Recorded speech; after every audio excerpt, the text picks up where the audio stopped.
Perkenalkan, nama saya Nanda Gita Darmayani, NIM 1181077 dari Prodi D3 Teknologi Laboratorium Medis. Perkenalkan, nama saya Nelly Yustikarani, NIM 1181078 dari Prodi D3 Teknologi Laboratorium Medis.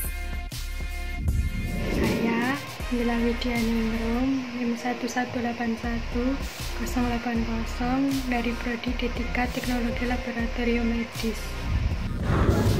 Perkenalkan, nama saya Nirmala Sari Febriana, NIM 1181081 dari Prodi D3 Teknologi Laboratorium Medis. Perkenalkan, saya Novia Yudi Kurniawati, NIM 1181082. Saya dari Prodi D3 Teknologi Laboratorium Medis, Stikes Nasional Surakarta. Perkenalkan, nama saya Novita Dilastuti, NIM 1181083 dari Program Studi D3 Teknologi Laboratorium Medis. Perkenalkan, nama saya Oktaviana Ika Sandra Susanti, NIM 1181084 dari Prodi D3 Teknologi Laboratorium Medis. Perkenalkan, nama saya Oktaviana Tanjung, NIM 1181085 dari Prodi D3 Teknologi Laboratorium Medis. Nama saya Oktaviana Putri Megawati, NIM 1811046 dari Prodi D3 Teknologi Laboratorium Medis. Hai, perkenalkan, nama saya Petra Ardian Mukti Pangestu, NIM 1811087 dari Prodi D3 Teknologi Laboratorium Medis. Perkenalkan, nama saya Priska Bintang Putriadi, NIM 1181088 Prodi D3 Teknologi Laboratorium Medis. Perkenalkan, nama saya Putu Sangkabila Desalita, NIM 1181089. Saya dari D3 Teknologi Laboratorium Medis.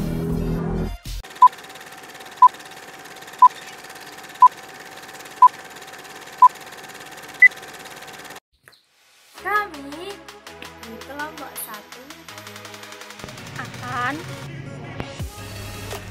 membahas mengenai Ruang lingkup, Toksikologi klinis, dan dasar-dasar. Toksikologi klinik. Yuk kita bahas bareng-bareng. apa sih itu toksikologi? Jadi, toksikologi merupakan kajian tentang hakikat dan mekanisme efek berbahaya atau efek toksik dalam berbagai bahan kimia terhadap makhluk hidup dan sistem biologik lainnya. lingkup. Toksikologi klinik meliputi bahan-bahan beracun yang berasal dari lingkungan atau zat buangan ke lingkungan. Bidang kajiannya meliputi efek kesehatan terhadap manusia, hewan, dan ekosistem, dan menggambarkan suatu pendekatan yang luas di bidang ruang lingkup kesehatan.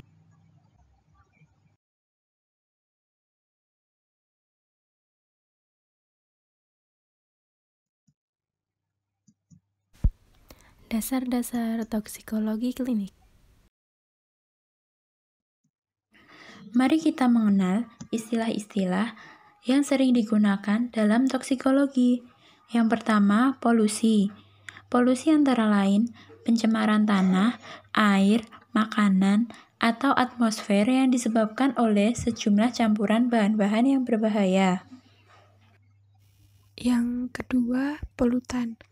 Polutan adalah sejenis bahan atau zat kimia yang terdapat di lingkungan dalam jumlah tertentu yang sebagiannya merupakan hasil dari aktivitas manusia berupa gas, padatan, cairan yang dapat mencemari lingkungan, menyebabkan polusi. Sifat polutan ini dapat merusak secara sementara dan dapat merusak dalam jangka waktu yang lama.